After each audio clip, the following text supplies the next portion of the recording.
Casey DeFreitas with IGN here to talk about Monster Hunter Rise. I know we learned a ton of information from the gameplay shown at Tokyo Game Show last week, but I was able to interview the producer Ryozo Tsujimoto and director Yasunori Ichinose, and let me tell you, I am hyped for this game, and I just learned quite a few things to back up this attitude, like skippable cutscenes, but I'll get back to that in a second. Here's some of the most important new information I just learned that I think you should be hyped for, but also some things that maybe you shouldn't be.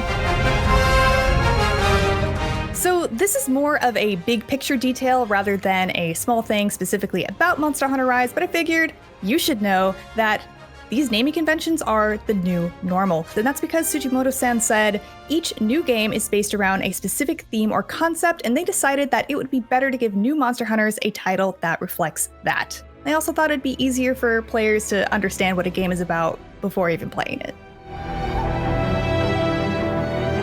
If you played Monster Hunter World, you're familiar with one set of key quests that you can play either solo or multiplayer. But in previous Monster Hunters, those different sets of quests were separated into the Gathering Hub for multiplayer and Village quests for single player. Monster Hunter Rise brings back that classic separation of quests, but don't worry, single player progression won't affect your ability to play multiplayer quests and vice versa.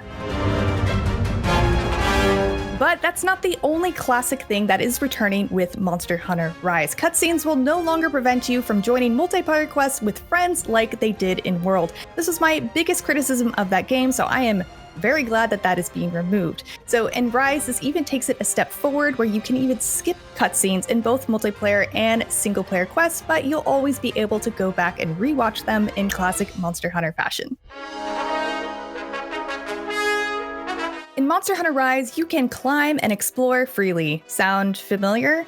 Well, I'm sure Ichinose-san and Tsujimoto-san has heard this a lot because they burst out laughing when I asked them if Rise was inspired at all by The Legend of Zelda Breath of the Wild. But on the contrary, the team has wanted to create a Monster Hunter with a lot more freedom of movement since Generations, which came out in 2015. In both of the new trailers and the TGS gameplay, we got to see a lot of flashy new attacks made possible by consuming the wire bug gauge. These attacks reminded me of Generations Hunter Arts. However, Ichinose-san explained while Hunter Arts were mostly used as like a sort of special moment that could only be used occasionally because of long cooldowns, the wire bug attacks, on the other hand, are something they actively want players to use during combat in between attacks to make new combos. Also, unlike Hunter Arts, these wire bug special attacks cannot be customizable. However, and here comes the interesting part, there are other new elements regarding actions that they can't just talk about quite yet, and they said to please look forward to that. Oh, and one more detail, there will not be any armor skills that affect the wire bug. Just something to know. Now, I have to admit, I didn't actually notice this myself, but I did notice a lot of you and a lot of fans talking about this online. And the director and the producer were also pretty surprised that so many people noticed. Yeah, I'm talking about the change of the icon for the antidote. In previous Monster Hunter games, the antidote looked just like the potion, but it was blue. But in Monster Hunter Rise, this changed, and that's because they are making alterations to icons to suit the smaller screen of the Nintendo Switch. So they've been looking over existing icons and fixing them to suit the Switch as necessary, like the Bowgun ammo and some other things. And speaking of adapting for the Nintendo Switch, this is unhyped news, but like most Nintendo Switch games, Monster Hunter Rise will not have built-in voice chat. It also will not be compatible with the voice chat app in the Nintendo Switch mobile app. I'm pretty disappointed about this, but it's pretty par the course for Nintendo Switch games, as I mentioned, so I don't really know what else I expected. Instead, you can still type in messages and use pre-built messages and stickers and gestures to communicate with your fellow hunters in hunts, so good luck. We could do it. Or use Discord.